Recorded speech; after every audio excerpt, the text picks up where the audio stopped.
Get up,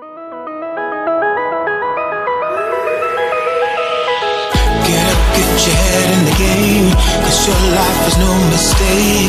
Your hard work is gonna pay. Living our life by design, yeah.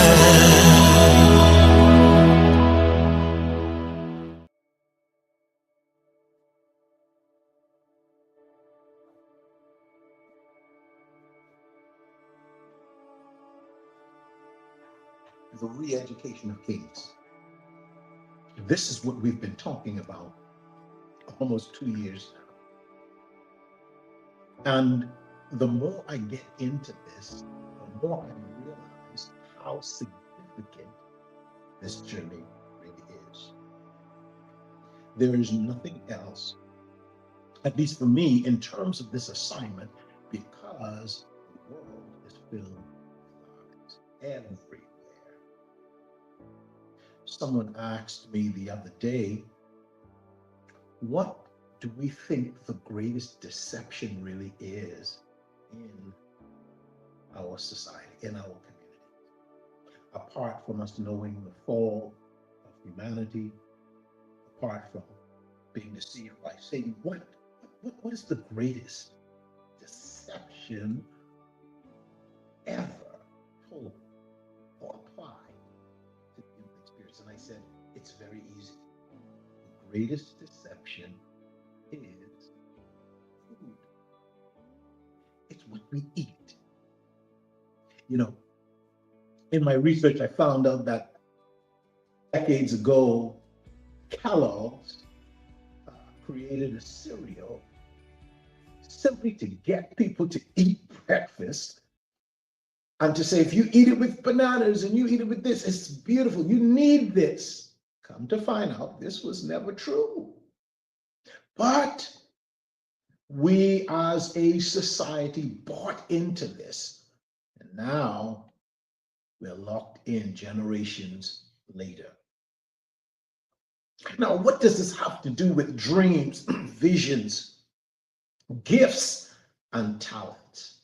Well, food, and there are many others in terms of deception that's in our communities and in our lives that hinder our ability to raise our consciousness, our ability to think and to see soberly as we are called to execute dreams, visions, gifts, and talents. Then they will be manipulated. They will be influenced. They impact what it is we're called to do.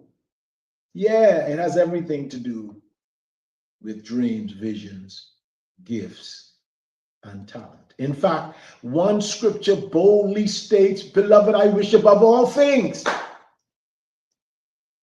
that you prosper, be in what? Health, even as your soul prospers. So according to God, one's health is equal to spiritual growth. I don't know how you can get away from that.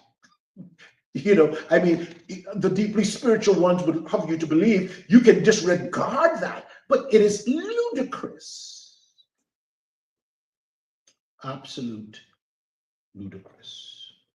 Today, we are still focused on perception. So I want you to write this down. I'm speaking on perception is reality.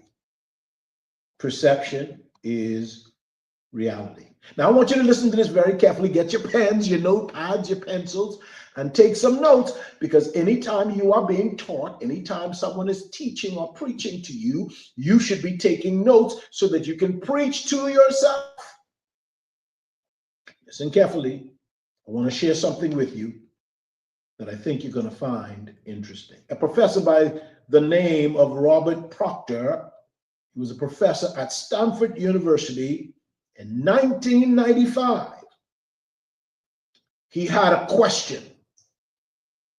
And his question took him on a quest to create some very powerful things.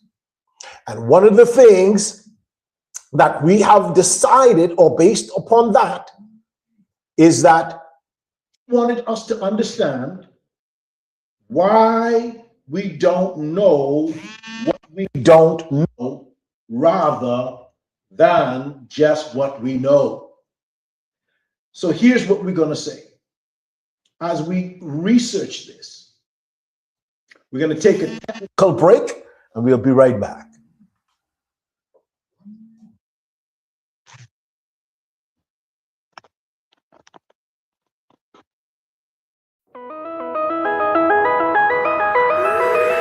Let me tell you, we're gonna make it. We're not taking no chances. We're living